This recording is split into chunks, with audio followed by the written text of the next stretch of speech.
I got you in the thumbnail too. It's okay. Photo bomb. I'm sure he does it fine. I do it to people all the time. I don't even realize it until after I do it. I know. This is the weather to stay in bed. But I'm glad that you guys got up. We're here, Greg. Okay? Very, very nice. So, let's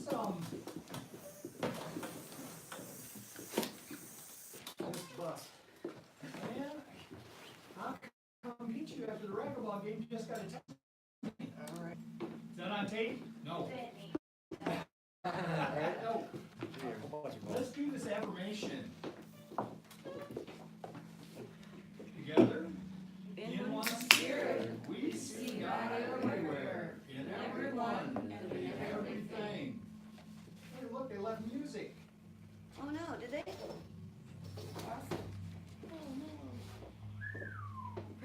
Probably be able to fax it to him or something. Wow. Now listen, I'm just gonna pass this around. You just take a look at it. If anybody took a music class. Okay, what's the good news? Glenn moved today. Glenn moved. Yeah, All right. I did my second step with my sponsor. good for you. So I had a suggestion in the suggestion box. You may say, where's the suggestion box? Whisper in the ear. So Andy said that when I say, give me the good news, then we should play on cue Sly and the Family Stone, something good. Just one line of it. Right? So come on, birthdays, anniversaries.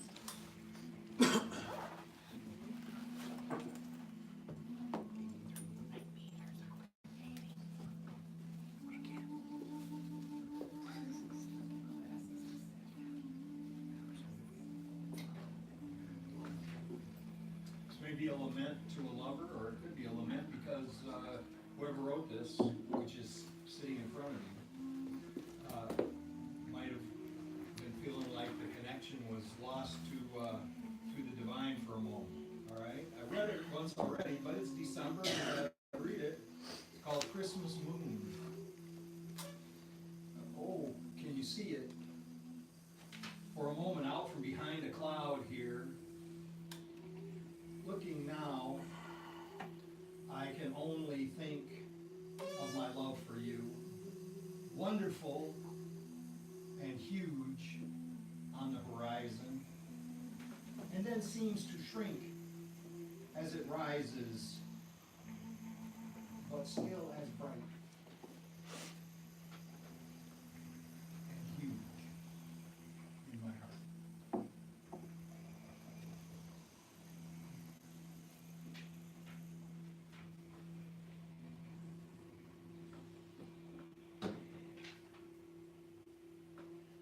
Man, it's the 2nd of December.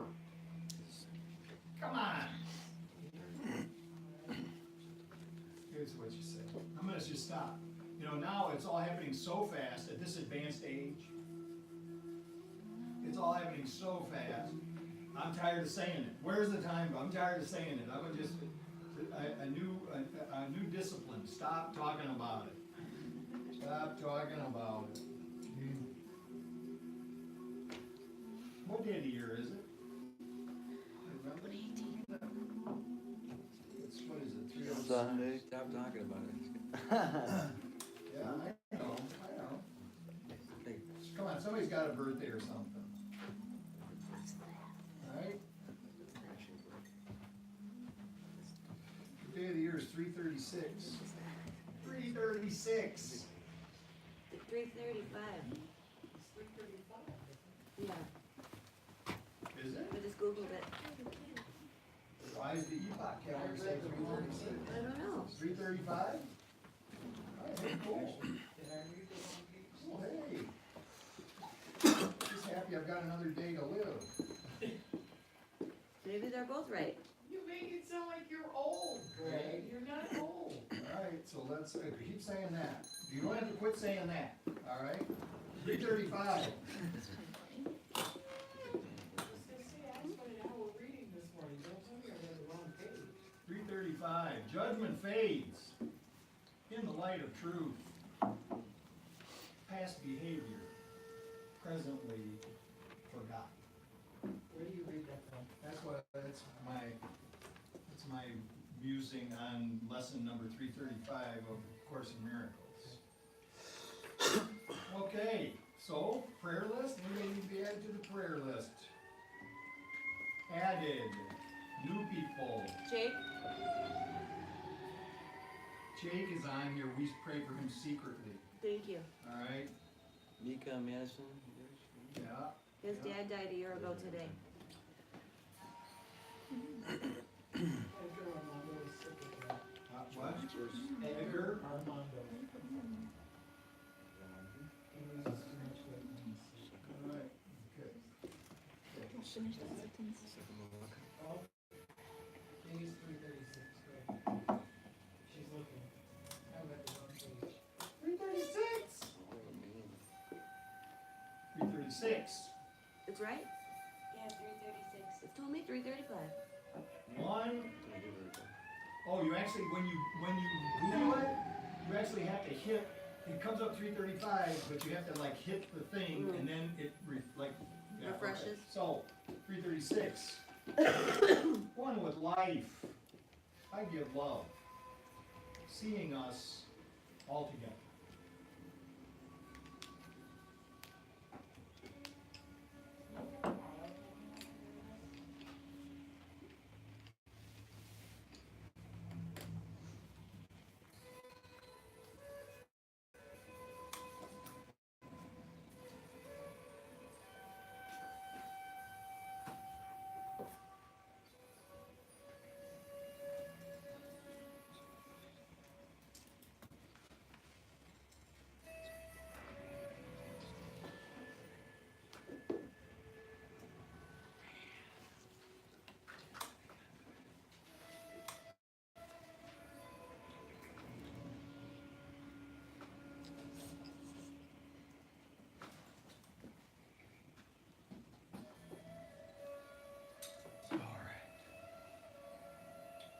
We're gonna do this meditation.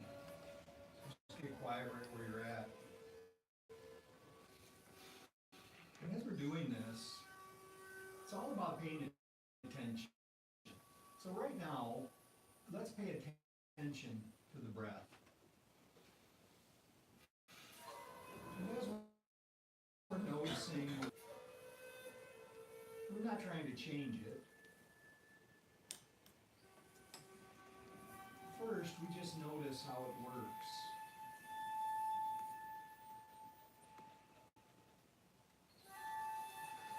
And as we breathe in, we are filled. And as we breathe out, we just naturally relax.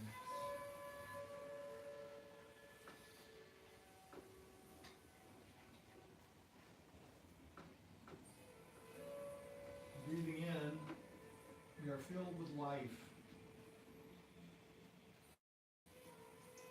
Breathing out, we relax into love.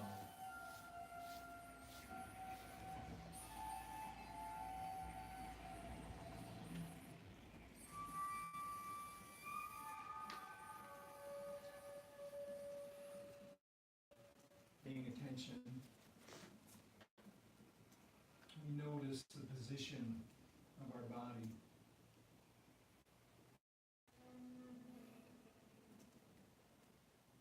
Sitting comfortably in the seat with spine erect.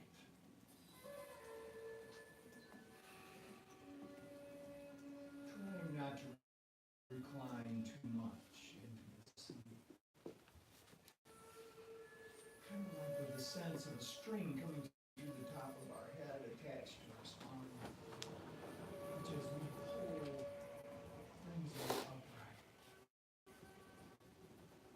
Just erect.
gives way entirely, remains forever past its highest reach.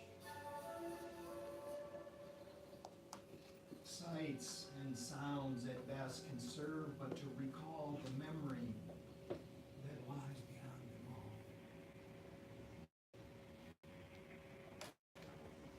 We know we just remember it at the tip of our minds that there is something beyond this world where our spirit dwells. Forgiveness sweeps away the distortions and opens the hidden altar to the truth. Each lily of forgiveness shines into the mind and calls the mind to return and look within to find what has been vainly sought without. For here and only here is peace of mind restored. This is the dwelling place of God. So, we say amen.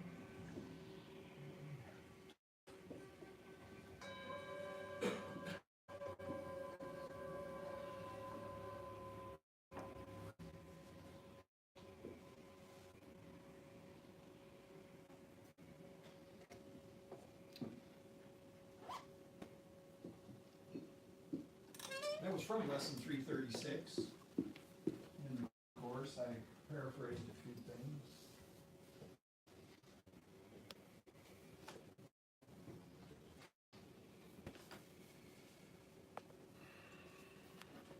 So how many titles did I give the talk today? Like 3. 4, 3, 4. Something. Accountable. Is that one? Yeah, got accountable. Accountable. They're all interconnected. Responsible. Responsible. That's 5, right? So the reason that we can take responsibility for our lives is because we have an inner strength. This inner strength is not our personality strength. It's not our ego strength. It is, as in the meditation, the strength that arises out of the habitation of God that is within you. Oops. Come on, that's a little too much. Get a little dramatic there, Rev. Yes. Yeah. So, there's a strength in us. The strength is one of the 12 powers of man that Charles Fillmore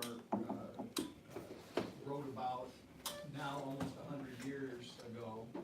And he was very clear about it. He wanted to make sure that we understood that these 12 powers of man are divine gifts. They are not things that we made up. They are not things that we went out and acquired.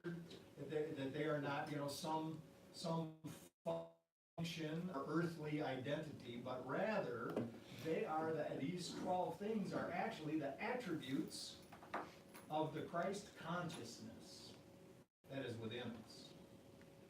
And if sometimes people are uncomfortable with the idea of even saying that this Christ consciousness dwells within us. Because we think that that's something different. We think that that's something over and above us. And indeed, it is something over and above our limited worldly consciousness. But it actually is what Paul identified when he said, I'm going to tell you a secret that has been hidden for ages and generations. Christ in you, your hope of glory. So in this couple of verses, Paul is not saying, by the way, Paul was having a good day that day. He wasn't having one of his bad days. He was having a good day that day, and what he was identifying was the fact that as has been misinterpreted in later years, that when we get to some kind of point of surrender, that we ask Jesus or we ask the Christ to come into us, at some point of surrender, what we do is we go within and find that the Christ has always been there. That we release these chains of ego, and that we go within and access this divine power that has been with us always. And when I say always, this is what Paul identifies, as he says, for ages and generations. And we know that a generation is, that's a certain length of time. You could think of a generation being 20 years. I mean, that's been kind of common. You could think of an age, and we know that an age is said to be 1,000 years. So Paul's saying, so Paul's not saying, 40 years ago when Jesus was spreading this message, and then we had the resurrection event. He's not saying then this happened. He's saying this is a secret that we didn't know, but it has been here for ages and generations. So it is not a new phenomenon. This is something always been. And so here, this Christ consciousness in us is this pure white light of love that resides in us. And we keep pulling curtains in front of it. We keep throwing blankets on top of it. We keep choosing things that we think in the material world are going to make us happier. We keep choosing behaviors that we know are obscuring our goodness because we think we are going to get some kind of quick gratification. It never is actually very successful for us. But so today we talk about this one aspect. We think about this white light of Christ it shines through a prism. And you can think about this prism as actually being an internal thing too. And if you shine light through a prism, you know what happens. It breaks up into bands of different colors. And so this strength, this is an aspect of that Christ Spirit that has its own color. And there's some meditation, it's on the website, you can look at, I'm not going to go into it this morning, but you can actually do a meditation where you see these colors and put them with the powers and then meditate all the way through to bringing them back into the white light of Christ. But this aspect, it's shining from within to without. Strength. And it is the strength to take responsibility for life. It is the strength to stop playing the victim. It is the strength to say, yes, these are my decisions, this is what I did. And those decisions that were incorrect and in error, and those things that I did that caused harm, I am willing to admit those were my decisions. And once doing that, we're set free in a very profound way. So in this, of course, is how this power aligns with the 8th step in the recovery program. All the people who get harmed became willing to make amends. Here's the chair. So this is an exercise. Because here's the problem. As we've seen through this series, as we've been going through it, these events from the past haunt us today. We walk around with regrets. We walk around with regrets and resentments. And so this path that we've been on gives us the ability to deal with the past, to get free of it, so that we can live in the present moment. So we make a list. We make a list, and it's right there. It's right there in our minds. And of course, what we talked about when we did our inventory a few weeks back was that in our minds it looks different than it looks when we actually write it down on paper. So there's this thing called, it's a psychological term, it's called inner locus of control. And we've talked about it before. Inner locus of control. It means that that we feel as if this is like a mindset. If I think I have an inner locus of control, I have a mindset that says I am actually the one in charge of my life. Not in charge as far as being like an authority, but I'm the decision maker in my life. And I am free to make decisions. And then there is this outer locus of control mindset, which says that I am at mercy of circumstances and events. And most people fall somewhere in the middle. Because most of us think that yes, there are decisions that I have to make in life, I'm responsible for them, but we also think that there's a lot of stuff that happens in life that we couldn't do anything about and really has been a burden to us. And it's definitely somebody else's fault. And so today I am not suggesting that others haven't done fortunate things, suggesting that circumstances that really we didn't have anything to do with creating. What happens? But the idea is with the inner locus of control, what focusing on this inner locus of control, in other words, focusing on this strength ability for life, we're able to say, yes, that stinks. What happened? This tragedy, this unfortunate, this injury, this bad event. It stinks, it's terrible, but the question is, what am I gonna do next? This is the difference, because when we think it's an outer locus of control, what we do is we wait for somebody else to fix it. Or we sit around waiting for the next bad thing to happen. Just waiting for the other shoe to drop. So what I'm suggesting here is that we have within us a power to take hold of our lives and do something. We have the power to make decisions as to what we're going to do as we move on. And this is it's important but we also remember, and this we can't forget the first lesson. We also remember that we have admitted, we have already surrendered, and we have said, alone, I'm powerless.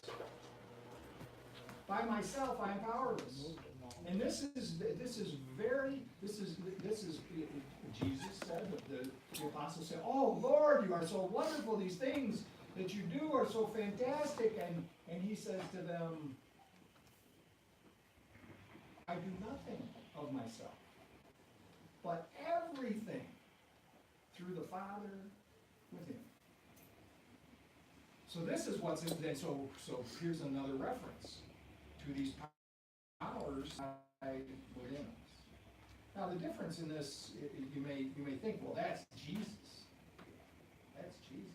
He can do a lot of stuff. We think he can do a lot of stuff that we couldn't do. But his saying, do I do?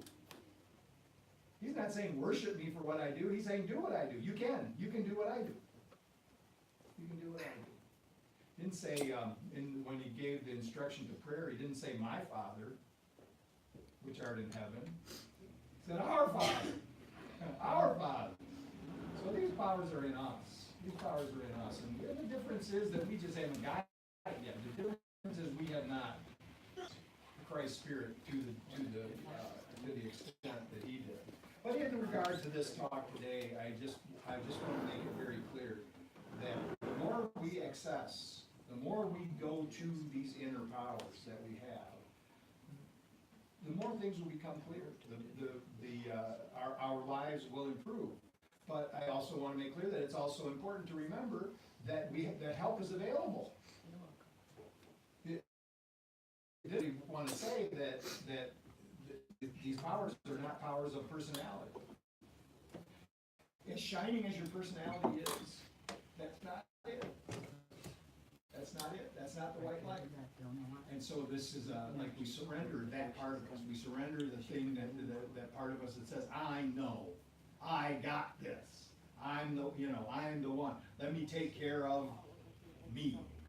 That part of us, and I know most of us don't have those exact thoughts consciously. we just have a bunch of thoughts that lead us in that direction. And so do this to say, I'm going to take responsibility for my life. And this first, the meditation for tomorrow in the bulletin is saying, the first thing I'm gonna do is I'm gonna be accountable for my past actions. Because here's what has happened. Some of my past actions cause problems. Now, some of my past actions have been helpful. So in taking responsibility, I take responsibility for what was not good, but I also take the responsibility that some of it was good. So if someone were to compliment me on something that I had done in the past, I would not say, oh no, that was nothing. I would say, thank you very much. Thank you for saying so. That's kind of you kind of you to notice. So the memories of our harmful behaviors, though, these harmful past actions, keep us from being peaceful today. Those memories that just keep like spinning around in our head, and saying, "Oh God, I can't believe I did that. I wish I wouldn't have done this." We could see these things in the light of wisdom and realize that we are strong enough to take responsibility for these mistakes of the past. We can see them for what they were. Just know they're errors. This is, and I go over this every time we talk about it. You could say error, you could say they were sins. Because an error is a sin. But a sin, this is not some indelible stain upon our soul. But that's what we make it. We make these errors like we feel like we can't be free of them. We can't be free of these mistakes of the past. But this is how we get free, is by taking responsibility for them. So, and the word sin comes from the Greek word sign, which meant to miss the mark. It was an archery term. It meant I shot my arrow into the sky and I missed the target. So what do? When you miss the target? You shoot another arrow. You try again. So, mistakes, they can be corrected. The first thing we have to do to correct them is to admit that they were errors. The first thing we do is admit our part in the problem. We don't have to, it's so important that we don't blame someone else. Even if someone else was involved, we don't say, yes, I did this, but you did that. Just take our part. Just take our part and just leave it up to them and know that in time, the healing can happen forever. So, I'm responsible for my actions. I'm responsible for my actions in the past and my actions of today. And rather than feel trapped by these things, always doomed to repeat the same mistakes over and over, we know in the light of this, when we relax and just take responsibility, that we can change the patterns. We can change the patterns. We'll never change the pattern if we think that those actions are our identity, that that's who we are. Go back to this idea that my identity, my real identity is spirit. My real identity is when I like to think about this story in Genesis when it says that God made us in His image. He made us in the image of spirit, because it says God was a spirit upon the face of the water. Think about our identity, that we were made. God means we were made as spirit, not as bodies. And that these bodies are residents of the moment. They've fallen apart anyway. Don't identify too closely with them. But there's a strength in us that is more than our body. There's a strength in us that is more than our problems. There's a strength in us that is much bigger than our identity, that says it's the biggest thing in the world. We're strong. This strength springs from the spirit that is us. It manifests through us. And is also the strength of unity. Is we realize that our identity is not we are one little tiny spirit. We're not one little tiny spirit by ourselves. We are part of spirit with a capital S. This is who we are. It is the strength of unity. In Aramaic, the word for God is the same word as unity. The same word. Sometimes they use it differently, but sometimes they use it the same. So strength in us, a great good fortune that allows us to surrender to the common welfare, which in turn makes us even stronger. It's important to realize that any independent strength we seem to have can only exist through our interdependence. So what do we see last night? We are interconnected, we are interdependent. And last night we see, and I say here, and I teach that the world is just a symbol. The world is just a symbol. It is our projection, it's our common projection. We are projecting this world. You don't have to believe that, you don't have to, but here's what we're projecting as a world. There are tornadoes racing across Illinois last night in December. This is not God saying, I'm punishing you. This is us not taking care of the planet. This is what is happening. The weather is becoming more and more severe. Again, we are spirit, we're not bodies. So yeah, we could have the attitude. We could have this attitude of the spirit. Pretty soon we'll be back to spirit. We don't have to worry about the body. We don't have to worry about the world. That is wrong-headed. The world is a symbol of our inner condition. So let us change our inner condition to get in line with this idea of common welfare, change our inner condition so that we can change the appearance of the world. Yes. And that will involve some work. That will involve us actually having to do something, but first it's prayer. It's coming together and totally disavowing this idea that it's okay to just destroy the planet. It's not. It's not spiritual. Somebody gives you a gift, a precious gift. What do? You don't throw it in the trash can. You don't leave it outside in elements, right? You treasure it. If you can't treasure it, please give it to somebody else. Like it was. Come on. Like it was. We're playing the card. It's important to realize that this independent strength that we have cannot really stand independently. It has to come from us being together. Here's the thing, creation, God, the universe, whatever you want to call it, has an interest in us. And so it invests in us. It invests an overflowing abundance of everything that we need and everything that those around us need. Together we do this. The strength is the ability to do what is called for in our life. Whatever comes in front of us, we can do it. Just with this simple idea. First, just like what Nate and I talked about this last night. I can do this one thing. If I can say I'm not making a decision for myself alone, and I'm not going to make the decision by myself alone. So I'm thinking about the common welfare, not for myself alone, and I'm asking Spirit, I'm asking God, I'm asking Christ consciousness, whatever you want to call it, to guide me. I'm not making it by myself alone. Strength is not loud.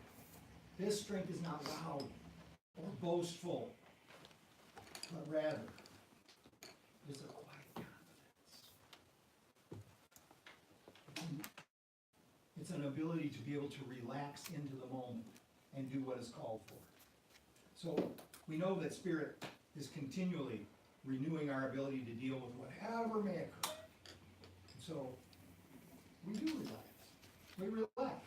And we let go of any worry, knowing that this power of creation, the strength of God, is at work in us and in our lives.